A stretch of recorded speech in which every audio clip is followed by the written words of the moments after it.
Let me tell you why you are here. You're here to be salt seasoning that brings out the love flavors of this world. Love is not a secret to be kept. We're going public with kindness, as public as a city on a mountain. Now that I've put you on a light stand, shine. Keep open house. Be generous with your lives. By opening up to others, you'll prompt people to open up to love. Don't be impressed with material wealth. Look for character.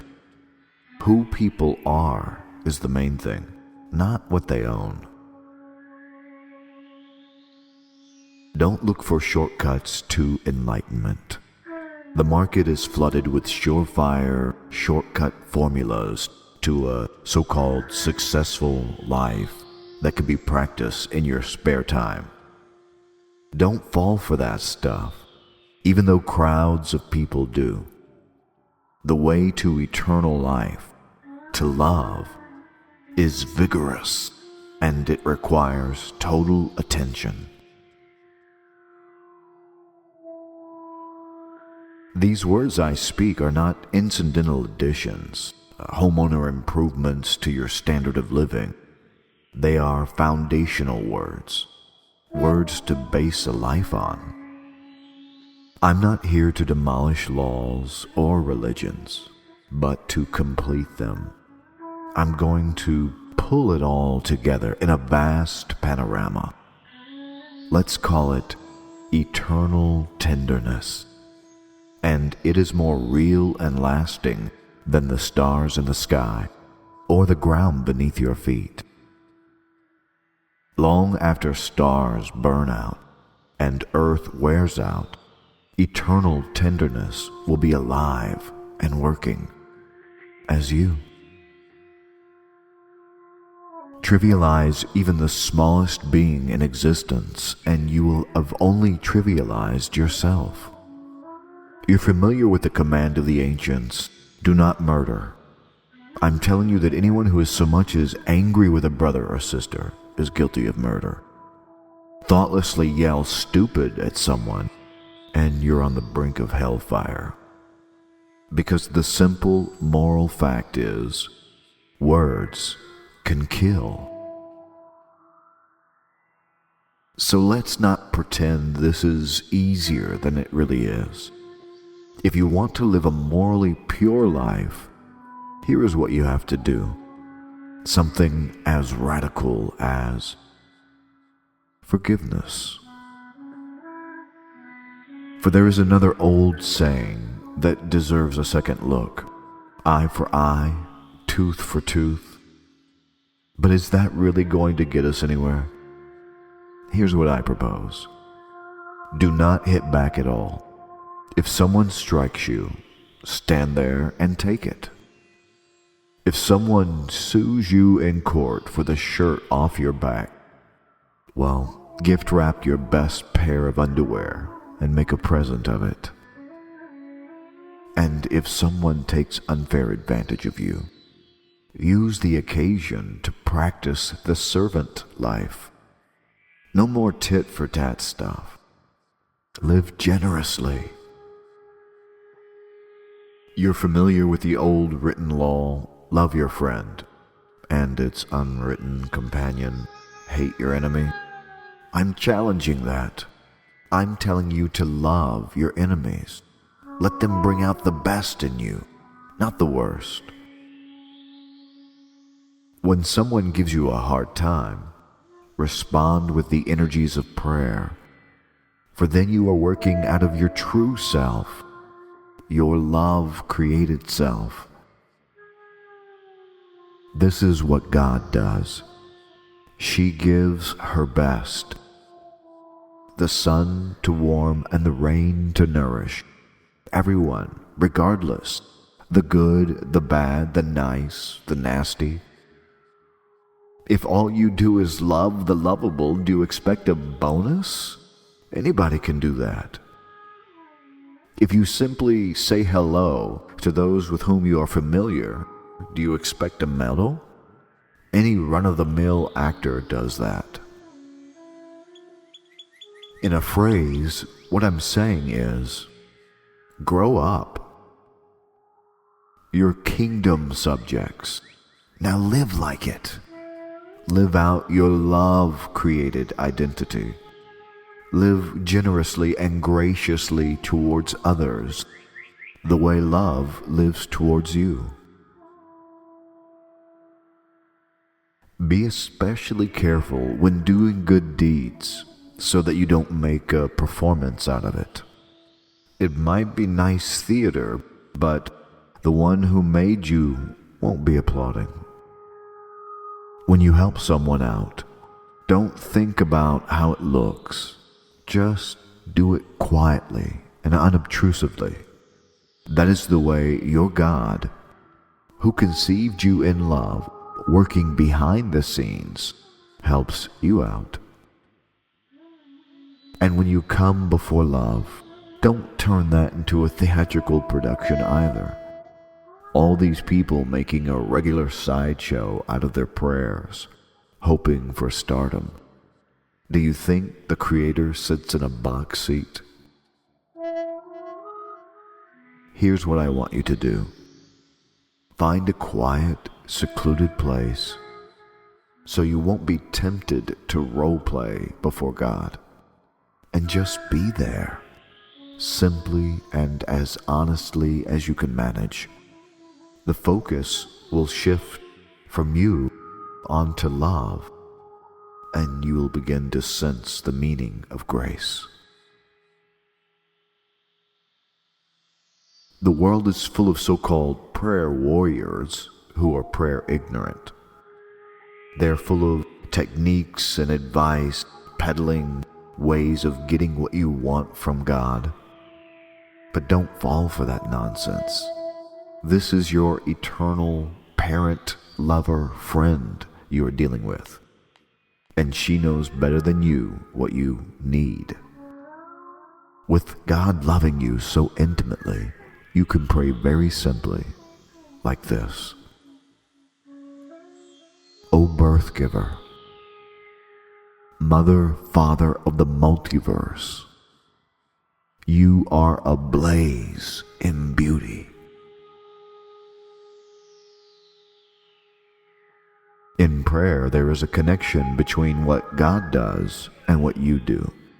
You can't get forgiveness from God, for instance, without also forgiving others. If you refuse to do your part, you cut God off from doing her part. Remember, your eyes are windows into your body. If you open your eyes wide in wonder and belief, then your body will fill up with light and life. But if you live squinty-eyed in greed and distrust, the body becomes a dank cellar. You can't worship two lovers at once. Paying attention to one beloved, you'll neglect the other.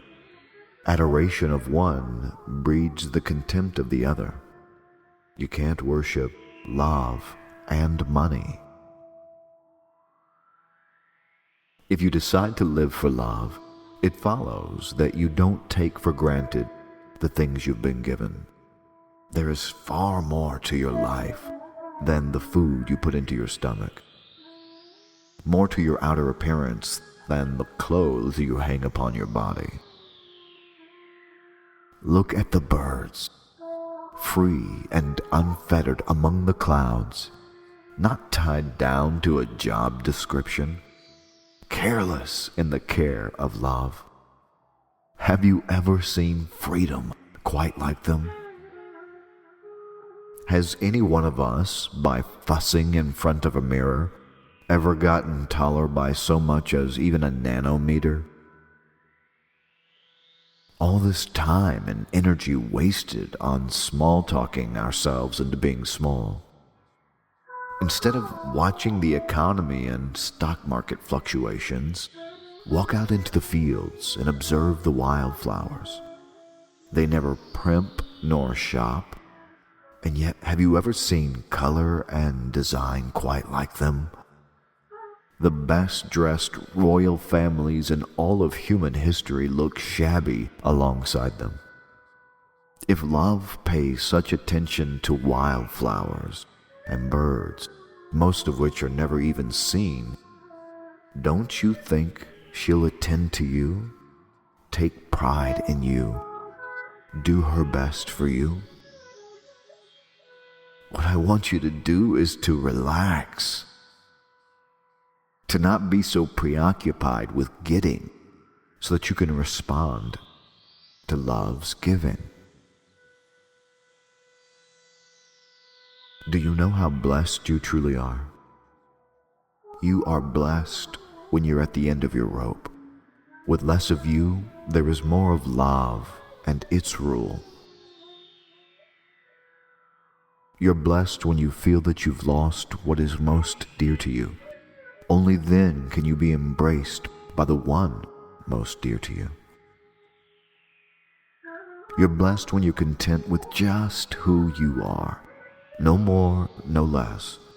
That's the moment you find yourself to be the proud owner of everything that can't be bought. You're blessed when you've worked up a good appetite for kindness and compassion. It's food and drink, and the best meal you'll ever eat. You're blessed when you care. At the moment of being careful, you find yourself cared for. You're blessed when you get your inside world, your heart and your mind put right. For then you can see love in the looks of everyone's eyes.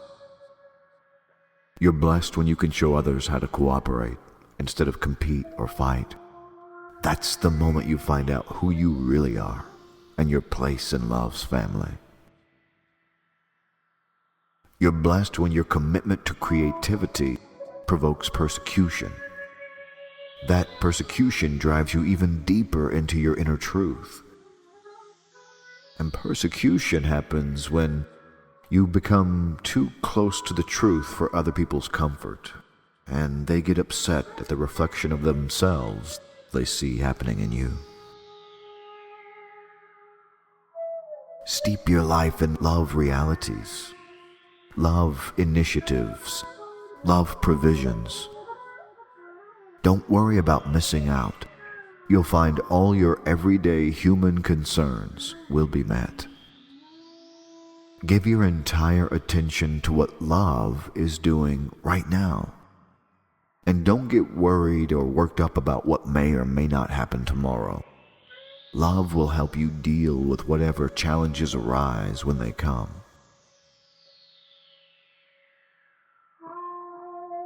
Don't pick on people. Jump on their failures, criticize their faults. Unless, of course, you want the same treatment. You see, that critical spirit has a way of boomeranging. It's easy to see a smudge on your neighbor's face and be oblivious to the ugly sneer upon your own. It's this whole traveling roadshow mentality all over again. Playing the holier-than-thou part instead of just playing your part.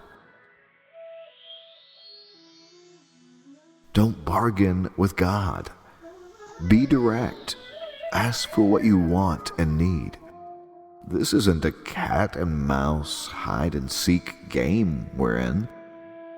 If your child asks you for bread, do you trick him with sawdust?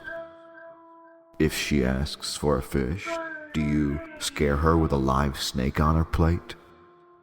You wouldn't do such a thing. You are at least decent to your own children. So don't you think the one who created you in love will be even better towards you? Here is a simple rule of thumb, a guide for behavior. Ask yourself what you want people to do for you. Then grab the initiative and do it for them.